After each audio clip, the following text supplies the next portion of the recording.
جس نے انسانیت کو اتنا کچھ دیا، کیا اس نبی کے خاکے تراشنے بیٹھ جاؤ گے؟ اتنی بے مروتی، اتنی بے وفائی. تم تو دم دم درود پڑھو اس آقا پہ، پھر بھی حق کے شکر ادا کرو. ساری زندگی اس نبی کی قصیدہ خوانی کرو، پھر بھی حق کے شکر ادا کرو. تو کہا کہ ایک تو میرے لیے اذیت کا سامان، میرے لیے جو ہے وہ ایک واقعہ جاہلیت کا، کہ جس کو کبھی جب یاد کرتا ہوں تو میری ہنسی نہیں تھمتی، کہ اس بت کی بے بسی. اور دوسرا واقعہ کہ میں ایک لمبے سفر پہ جانا تھا، تو میری بیوی امید سے تھی، حاملہ تھی. تو میں کئی سالوں کے بعد جب واپس پلٹا تو میرے آنگن میں بیٹی کھیل رہی تھی. میری بیوی نے اس ڈر سے کہ کہیں باپ اس کو زندہ درگور نہ کر دے، اس کے توتلے لہجے میں میرے لیے بہت سارے محبت کے لفظ رکھے تھے. اس کو میرا پیار سکھایا تھا. اور میں کئی سالوں کے بعد جب گھر آیا تو وہ میری ٹانگوں سے لپٹ گئی اور یا آباتا ہو کہہ کے مجھ سے مخاطبت کرنے لگی. لیکن میں غصے سے جل بھن کے کباب ہو گیا اور میں اپنی بیوی کو گھورتے ہوئے کہا، ایک تو نے سانپ کو جنم دیا ہے اور دوسرے اس کو باتیں سکھائی ہیں. اور میں موقع کی تلاش میں آیا اور ایک دن میں جو ہے وہ اس کو لے کر کے باہر چلا گیا اور اس کے لیے گڑا کھودنے لگا. اس کو نہیں پتا تھا یہ میرا باپ اس یوں کیا کر رہا ہے اور کیوں کر رہا ہے.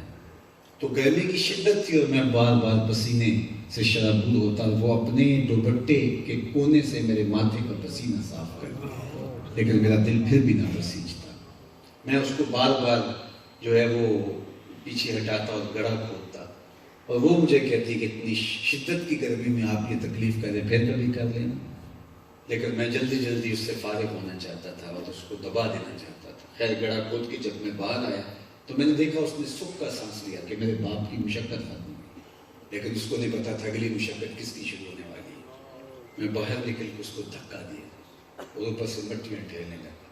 چند لمحے تو وہ اس کو کھیل سمجھتی رہی، لیکن جب اس کی سانس دبنے لگی اور وہ مٹی تلے دبنے لگی تو وہ سمجھ گئی کہ کہانی کچھ اور ہے.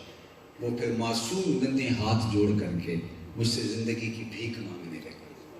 اس کے ڈھلکتے ہوئے آنسو اور اس کی رکتی ہوئی سسکیاں اور اس کی چیخیں اور اس کے جڑے ہوئے ہاتھ، میرے سینے میں پتھر بھی ہوتا تو وہ بھی پگھل جاتا. لیکن میں اتنا شفاف ہو گیا تھا اور ظالمانہ سماج کا شکار ہو گیا تھا کہ میں نے ترس نہ کھایا اور میں مٹی ڈھیلتا رہا. اس کے آنسو، اس کی سسکیاں، اس کی چیخیں اس ریت تلے دب گئی اور اس کے جڑے ہوئے ہاتھ بھی ریت تلے دب گئے.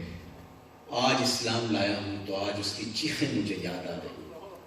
جب وہ یہ بول رہا تھا اور یہ کہانی سنا رہا تھا، وہ رو رہا تھا زارو صاحب، وَأَيْنَ رَسُولِ اللَّهِ تَذْرِفَانِ، حضور کی چشمان میں بھی آنسو تھے. تو کسی نے اسے گھورتے ہوئے کہا، تو نے اتنا دردناک واقعہ سنایا کہ حضور دکھی ہو گئے. تو حضور نے روک دیا، کہا نہیں، اس کو سنانے دو، جو کہتا ہے اس کو کہنے دو. اور آقا کریم کی آنکھیں برس رہی. بیٹیوں کو زندہ درگور کر کے باپ فخر کر رہا تھا، اور عرب کے ریگزاروں میں کتنی ہی معصوم بچیاں یوں دب گئی، ان کی کوئی فریاد نہیں تھی. یہ میرے حضور نے آ کے کہا کہ فاطمہ میرے جگر کا ٹکڑا ہے. تو یہ ایک رات کا میلاد نہیں، ساری زندگی حضور کے نام پہ لگا دیں، حق کے شکر پھر بھی ادا نہ ہو. تو یہ عقیدتوں کے اظہار کا ایک رنگ ہے. باقی ہم اپنے آقا و مولا کی سیرت کو اپنائیں، حضور کے دیے ہوئے نظام حیات کو اختیار کریں. حضور ہمارے لیے جو دین لے کر کے آئے اور وہ دین ایسے ہی ہمارے تک نہیں پہنچ گیا.